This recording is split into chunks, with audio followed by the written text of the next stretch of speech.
All right, well, welcome everybody to the next Impact from Home interview series. I'm your host today. My name is Cathy Sorbara. I'm Vice President of Net Impact Amsterdam. And for those of you who might be new for Net Impact Amsterdam, we're a member community, obviously based out of Amsterdam, and we're made up of a group of young professionals who are all looking to do better in our place of business through sustainability, through becoming better change makers in our place of business. We host a load of events, normally in person, nowadays more so online. A lot of webinars such as these and other types of workshops, blogs, and other tools to help you achieve your goals in your business. So feel free to join us if you haven't already. And today I'm welcoming Brad. Brad is the CEO and founder of Willicroft. It's a plant-based cheese company, also based out of Amsterdam. And we're going to talk about all things related to food and sustainability. So super excited to have Brad with us. So welcome. Thank you. Yeah. And as always, I'd love for this to be as engaging, open discussion as possible. So if you have questions along the way, feel free to put them in the chat box. I can even unmute you. You feel free to ask the question yourself as well. So this is very informal and open discussion. And I have a few questions, but I'm happy to say them all or say none of them, depending on how the flow of the conversation goes. And we'll try to keep this to around 45 minutes as well. So yeah, we'll get started. And maybe to start us off, Brad, you can tell us a bit about yourself, your background, and a bit about Willicroft as well. Sure. So I moved to the Netherlands 4 years ago, and on moving here, I started to eat a mainly plant-based diet. Found it very easy to give up meat and milk, but cheese was my favorite food at the time, and so I found it very difficult to firstly give it up, but also very difficult to consider the replacements as cheese. And so I actually just then started experimenting at home. My grandfather was a dairy farmer. So he taught me the basics of dairy cheese making. And I was really just making something for myself and my partner. I spent about 6 months just experimenting in the kitchen. And there wasn't kind of a light bulb moment as such, but we did have a load of friends around and they destroyed the cheeses in a couple of minutes. So I thought, hey, that's maybe something that could go somewhere. So that was really the very beginning. I then spent about 2 years developing the recipes with the help of a good friend who's now a big part of the business. He's a food scientist and chef, so he was really able to take the initial creations to the next level. And then I would say in the last six to 9 months is when we've really started to go from something that was maybe a little bit artisanal to really trying to solve the problem that I initially found, which was the poor kind of plant-based cheese replacements in the supermarket, which predominantly are coconut and palm oil based. They have no kind of ethics behind the ingredients that are selected. If you put them in front of a real cheese lover, they're probably not going to enjoy them so much. And so for me, it's a very small niche what they're providing at the moment. Whereas if you look at meat and milk, the replacements are incredible. It's staggering, and there's almost a new one every day. So that was kind of what we wanted to solve. And we're just at the start of that, I would say. But I think we've put a lot of steps in place to get us going, which we'll touch upon. Yeah, that's great. So I already heard a bit of the answer to my next question, but in terms of what sets you apart from other kind of plant-based cheeses, I'm hearing a lot about the ingredients that you use, and also that it's not just about the product itself, but everything that gets put into the product in terms of the ethics and sustainability behind it. So what have been, the challenges around that? Not just to create a product that tastes good, but that is like socially and ethically sustainable as well. For sure. I mean, it's at the start, obviously time and money are startups, at least friends, I guess. You're trying to do things as quickly as possible. You're trying to do things on a really tight budget. And so it's really easy to cut corners.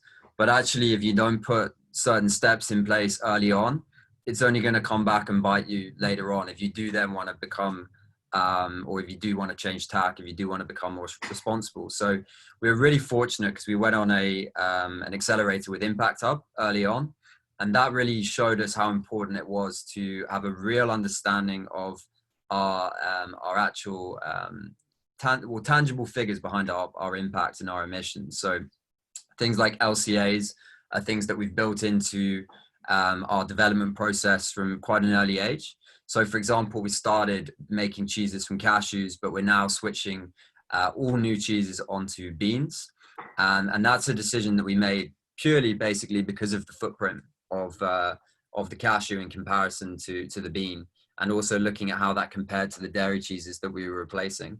So, yeah, I mean, I think it is difficult, but it's definitely not impossible. It's yeah, and I think the sooner you put it as part of one of your key decision kind of factors when deciding upon anything, the easier it is to integrate. Because the bigger you get, the harder every change to cost or process becomes. So I think it's harder initially, but it's easier long term. Yeah.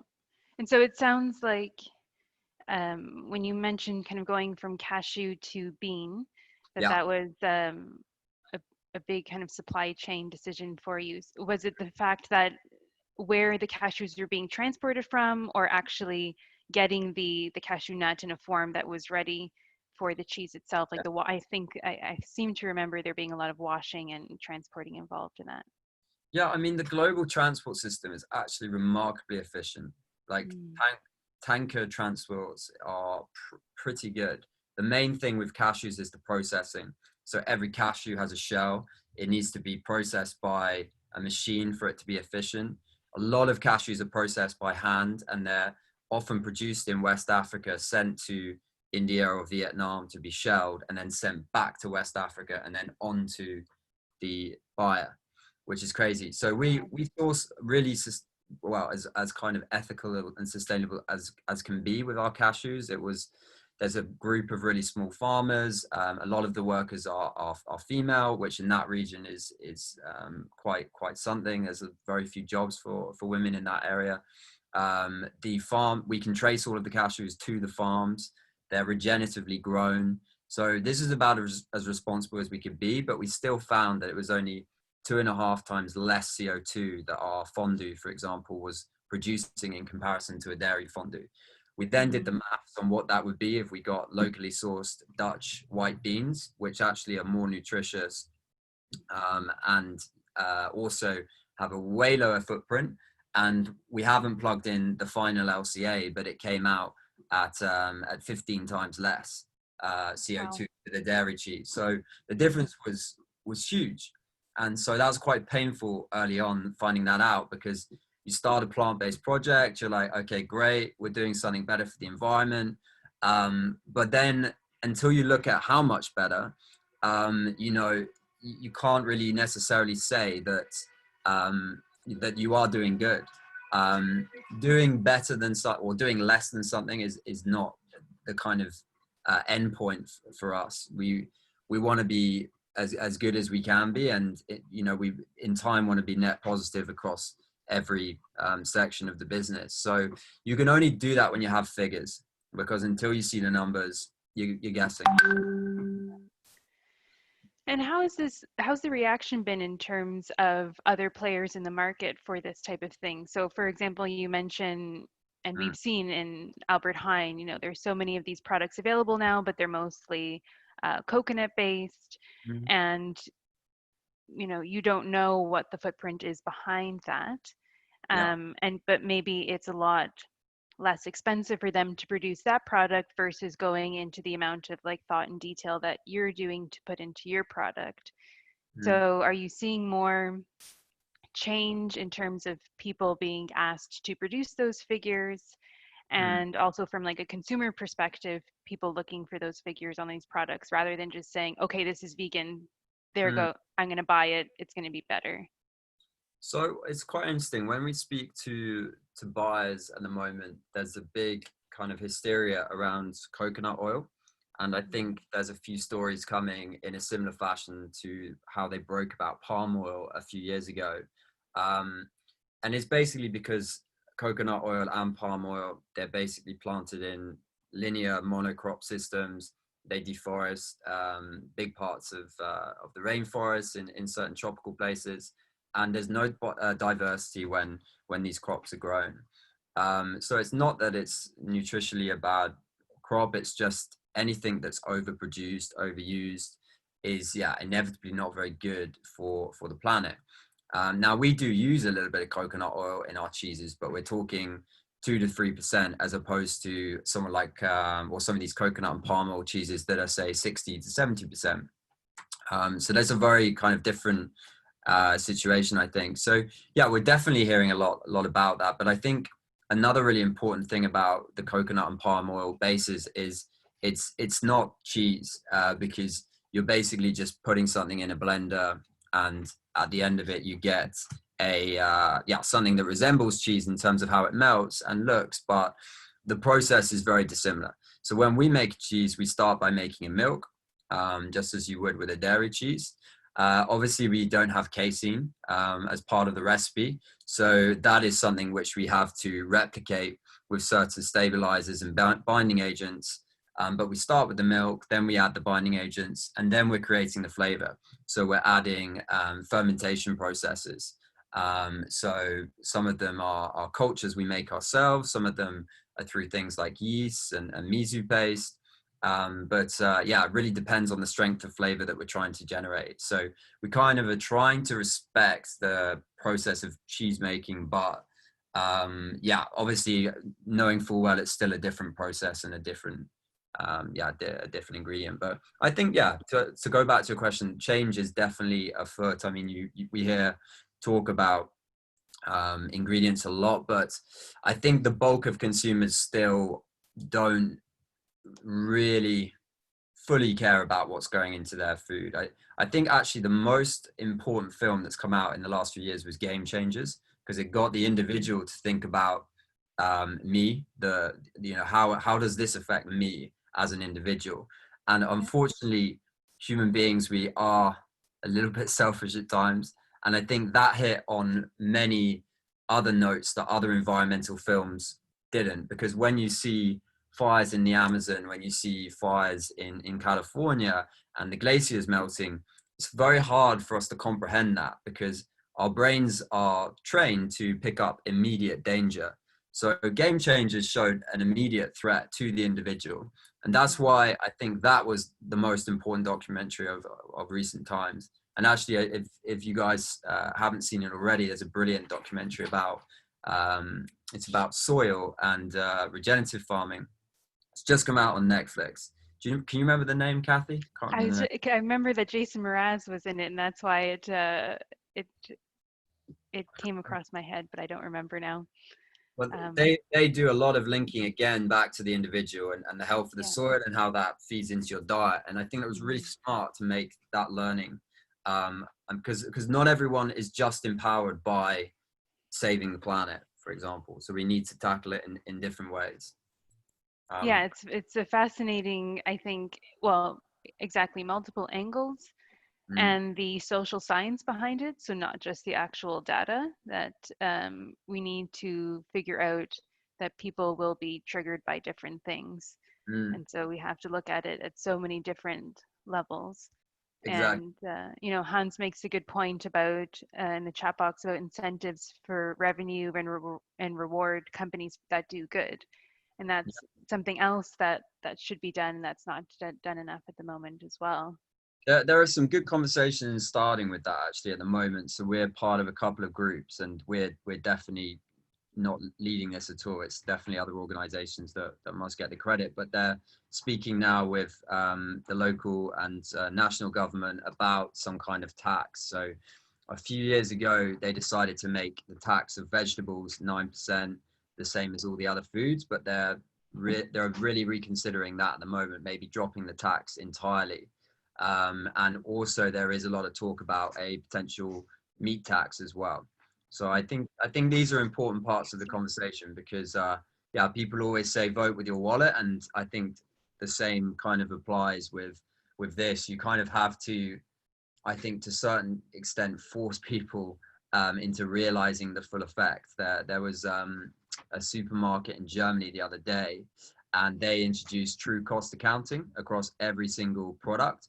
So a pack of meat, instead of costing, say, €3, was all of a sudden €9. Mm. And it was actually a discounter. So it was really cool to see that a discounter was trialing that. Mm. So I think these sort of things are also really important pieces to the puzzle. Yeah. Yeah, that's super interesting. And Andrea just put in the chat box that the movie's called Kiss the Ground. Thanks, Andrea. Yeah. Yeah. And then she has a question that I'll jump to now. She said, Brad, do you find collecting environmental data to be burdensome on smallhold farmers in your supply chain, or is there generally enough infrastructure for this nowadays? So we work with a really fantastic company with this they're called Mobius, and then the rates help us with the collection. So we have found through that platform that it's been achievable. But yeah, I think initially we were trying to do it ourselves, and then it was very, very tricky. It was a real minefield. You're kind of piecing together all sorts of different reports. But yeah, we were able to get a lot of information out of this one platform. Then there was probably only, I don't know, 10% of ingredients that we couldn't find through there. Mm-hmm. Yeah. And what was the name of that company again, Brad? So Mobius is the platform, Oh, and the then we use Narrate to help us with our actual LCAs. Great. Sorry, my little puppy is probably providing a bit of background noise. So. No worries. Goodbye. So Um, he's meant to be a digger, so he's constantly digging out the floor or that's yeah. great. Okay, so moving on from there, there is okay, well, the elephant in the room these days, of course, is COVID and the pandemic. So how has that affected you and your business in terms of maybe even gathering the data Yeah. or disruptions along the food chain for you? And has that made you think about changing the way you do things moving forward? Do you have a new normal for yourself and the business now? We're so lucky to be in food because yeah, I think food is one of the least affected industries. We were actually already quite retail focused, so I guess one of the big effects was to make us more focused on retail and food service, because we were just at a crossroads as to whether or not to commit more time to food service. So that was a decision we made. We also, with our store, we have a small little a plant-based cheese store in the middle of Amsterdam. We switched that online as well as having the physical store. That was a really good call, actually, because we could reach a way wider audience than just here in Amsterdam. So that's now available in 4 or 5 countries, which has been great for us. What other things? I think actually initially it gave us 2 months just to think about a lot of our wider goals. So the LCA stuff, we really dug into that. So I think we've been pretty fortunate. I think a lot more businesses have been affected. Like in 2 years' time, if our business folds, I would never blame it on COVID. Mm-hmm. That's great. And also, I read on your LinkedIn about Willicroft getting into more supermarkets, and Yeah. that it was quite the momentous occasion because not only are you in these supermarkets, but you're actually placed next to dairy cheese rather than on it in its own kind of vegan section. So maybe you can speak a bit to that. Like, how did that come about? Was it a struggle in order for that to happen? Mm. And how important is it that these kind of plant-based alternatives are next to, let's say, the normal mainstream types of food? So we took some learnings from Beyond, who in the US, they basically said to the supermarkets, we're not launching until you place us next to the meat. Now, we didn't take quite as strong a stance because we didn't have 30 million worth of Californian VC money behind us. But when speaking with the retailers, we were actually asked the question. They just said, well, where do you think you should be? We're kind of uncertain. Should you be in the vegan section? Should you be in the cheese section? And we said we wanted to be with the cheese section because for us, that's what we're trying to replace. So it was actually quite a pleasant conversation as opposed to us forcing it, if that makes sense. Yeah, absolutely. Yeah. That's great. One second, I'm just going to give him a toy. Yeah. Yeah. And feel free to show him on camera as well. We don't mind.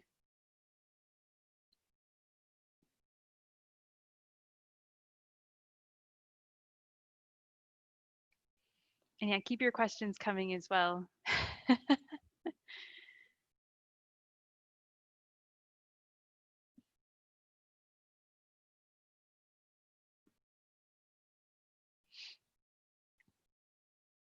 Has anyone actually tried Willicroft? I can ask because Brad has stepped out of the room.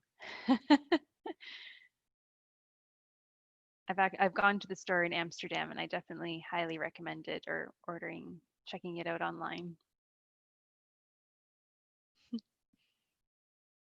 Okay, he's got a treat, so that'll keep him busy.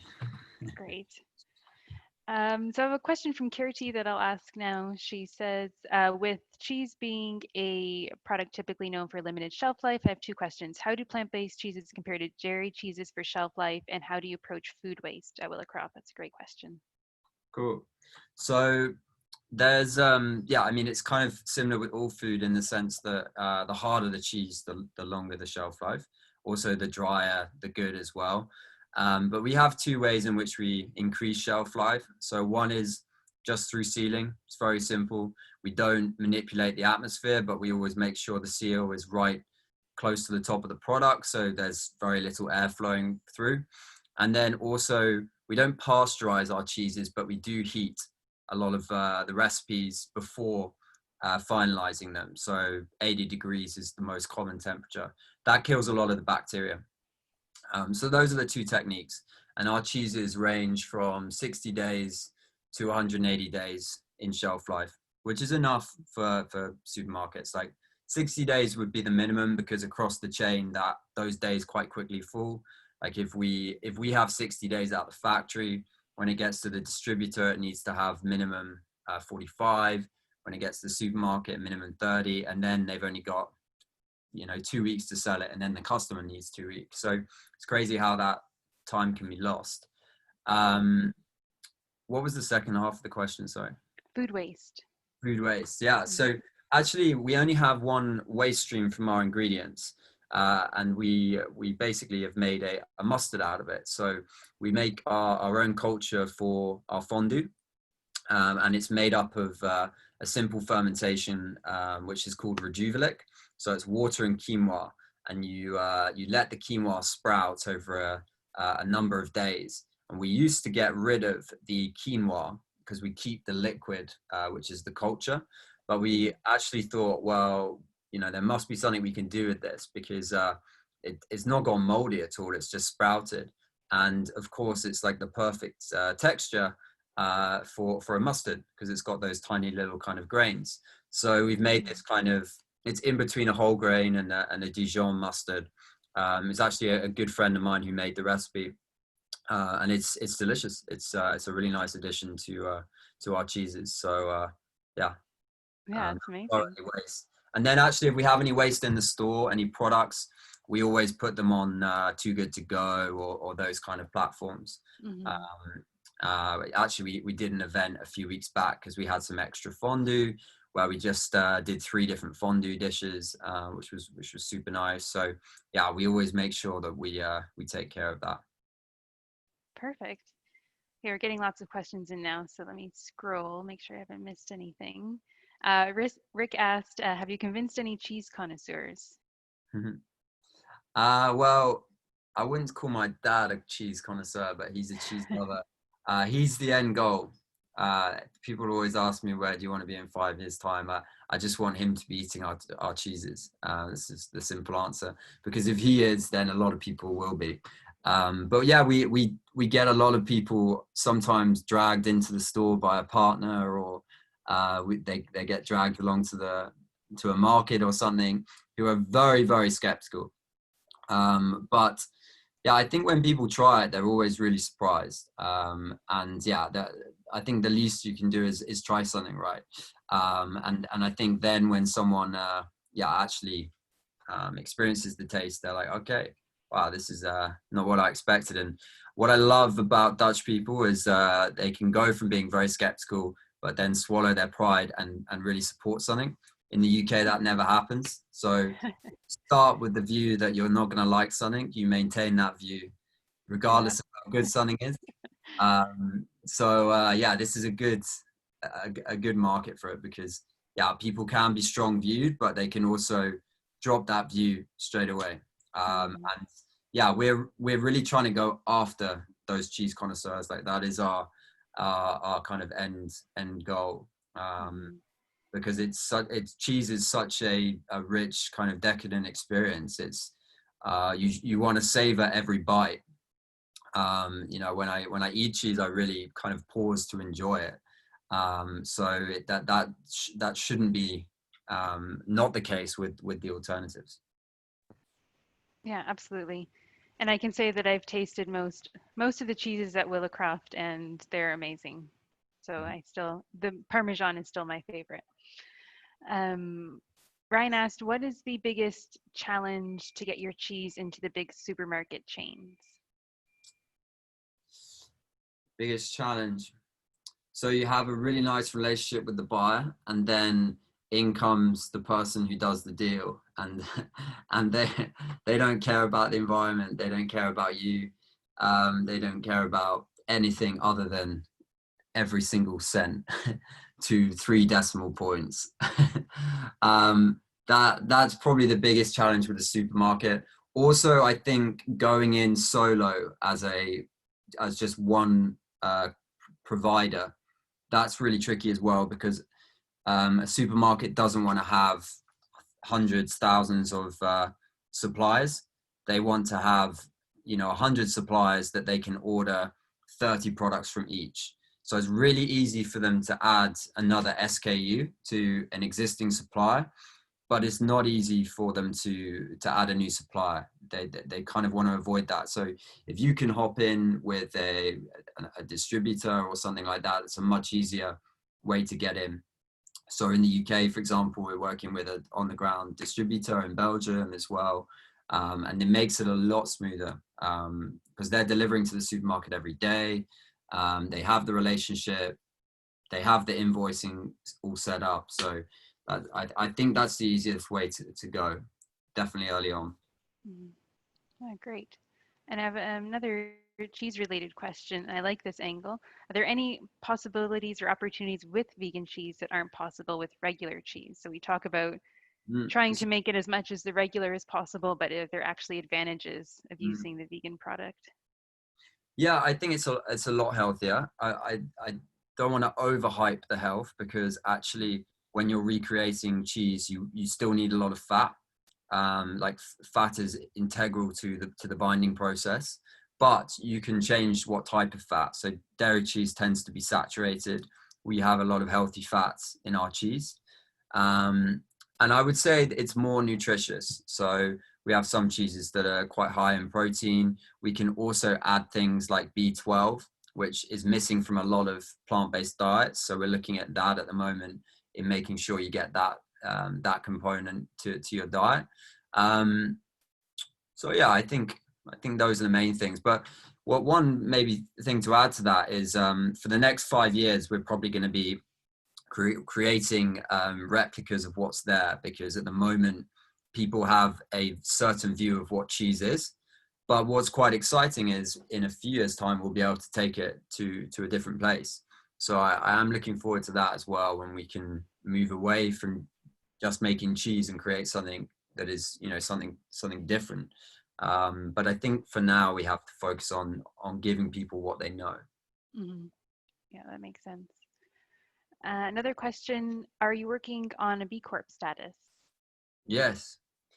We do every 2 weeks, we do about 10 questions. We're just slowly chalking away at it, because it's quite an intimidating amount of questions. But we started with the low hanging fruit. because we wanted to get halfway in and then feel a bit better about answering some of the more difficult questions. But actually, it's another really good thing to do when you're a little bit younger as a company, because a lot of the questions can actually help shape your thoughts and policies on certain things. So paternity leave, maternity leave, for example, these are things that when you're in your kitchen making the first few recipes, you're not really thinking about. But it's a good set of guidelines as much as something to kind of compare yourself to. So yeah, we're halfway through. We want to have status by the end of next year is the goal. So Great. submit the application springtime next year. Mm-hmm. Great. And on the topic of starting this up from the ground up, the question is, how difficult was it for you to pitch your business idea and product for the initial round of investors?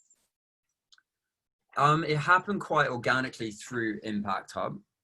So I never I did pitches at Impact Hub, but it never felt like it was, this is the day it has, to happen. I met someone really early on who introduced me to a load of other investors. She was part of a group. And so it happened, quite nicely actually, for me. So I found that process, pretty smooth. I mean, it always goes on longer than you think, but we were kind of on the same page from day one. So it was never too long. But I think it's what always stood us really well was we didn't have to rush it. I think it's always nice if you can get to know someone first. And when someone wants to talk about money straight away, I just turn off. We probably get an email from a VC once or twice a week. And if they're telling me about them without asking a question about us, or if they're just going in about money, I just have no interest. Or if they have no reference to, the environment or anything they're doing there, just switch off, because money is not as such that hard to find. But someone who can actually help you with your business, be it connections, or someone who can actually help shape your environmental decisions, that is hard to find. Like a true, a lot of people call themselves impact investors, very few are. That's interesting. So on that note, this is probably a good time to bring this up, because in the news recently, of course, Oatly's made the news after selling shares to Blackstone and made a lot of activists very angry. And so I'd love to know your opinion on, whether or not companies like yourself or Oatly have this responsibility to choose investors that align to their own values, and what would you do in their situation? I think you absolutely have a responsibility. I think at every decision you make, you have the responsibility. Like, sure, you can't change every industry as a business, but you can affect things that are around you. And this was one of those things. So firstly, I would never have gone with a company like that, like Blackstone.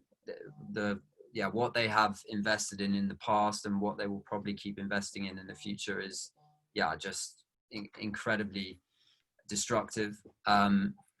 But if it was the only offer on the table, I would have used it to ensure that they were committed to, say, 10% of all investment over the next 10 years going to similar style projects, 20% the decade after, etc., etc. To have no goals for Blackstone, it just seemed very short-sighted. And then finally, I think what probably happened was there was one deal on the table for 100K with a more responsible partner, and then there was another deal on the table for 200. They could have held out. They could have, tried to meet halfway. They literally just chased the money. And it's sad to see, because Oatly has done so much good, and I'm not gonna just totally, forget that, because they produced something which has really led the flexitarian diet. Milk sales across places like the UK, here, and other parts of Europe, they're sort of 20 times what the actual amount of plant-based eaters are. So if you look at someone like the UK a year ago, so it's probably even higher now, 1% of the population was vegan, 25% was drinking plant-based milk. Most of that was driven by Oatly. So that's a massive change. also having their metrics on the packaging, their CO2 metrics, that was That's a amazing. real amazing thing. So I think they have done a lot of good, but this was very short-sighted and yeah, just very off-brand. So I just, yeah, it was an interesting lesson. Yeah, absolutely. And interesting to see what will happen after this. I think there's so much talk these days about cancel culture and, you know, whether or not people will just completely ditch them. I mean, Mm. I have a feeling it won't be as radical as all of a sudden Oatly will go under, but what that means for them long term, I think will be super interesting. But if you take the UK as an example, unfortunately, the 1% will ditch them. So that's the kind of activist Mm, vegan, but the 24%, they don't really care, unfortunately. They kind of started to drink this milk because it was made easy for them, and they're not. I don't think they're going to go out of their way to find another one. I can't see it happening. And there's so many places where Oatly will now grow in the Far East and places like that. So I think I think for as a business decision, I don't necessarily think it was a bad one, but in mhm, terms of Oatly being considered in the same regard as a Patagonia, that ship has now sailed. mhm. Yeah. And yeah, interesting follow-up question from Rick. Do you think Oatly could get into cheese? Would their milk be suitable? They already are a little bit, but they've made these spreads, and I'm a massive fan of Oatly, right? So I would Mm, be someone who would say if they had a good product. I think they have this really amazing cream, but the spreads are very strange. It's kind of like it's kind of almost like a sweet cream cheese, like what is it that you bake with? Like kind of like a creme fraiche. It's in mm, between a creme fraiche and a cream cheese. But I yeah. find it a very odd product. Like oats nutritionally are not a good base for cheese making. There's very little fat there. It's actually not a very like an overly nutrition ingredient. So yeah, it's not a great base for cheese making, but they have 200 million in the bank. So if they want to get into cheese a little bit more rigidly, then of course they can. I think they are Mhm, planning on it because we were having a chat with one of their reps a few years ago, and they were definitely planning on doing more than the spreads. But mhm. yeah, Interesting. we'll see. But I think there's enough space for a lot of people here. I mean, if you walk into a supermarket right now, there's 100 to 150 different cheeses, probably, if not more. And that gradually is going to become more and more plant-based. And Mhm, yeah, I do think the bar is quite low right now for even the plant-based options. So if we do what we want to do, I think we'll be fine. I will never blame it on another company if we fail. I think it will be mhm. something we do wrong. And what's your goal?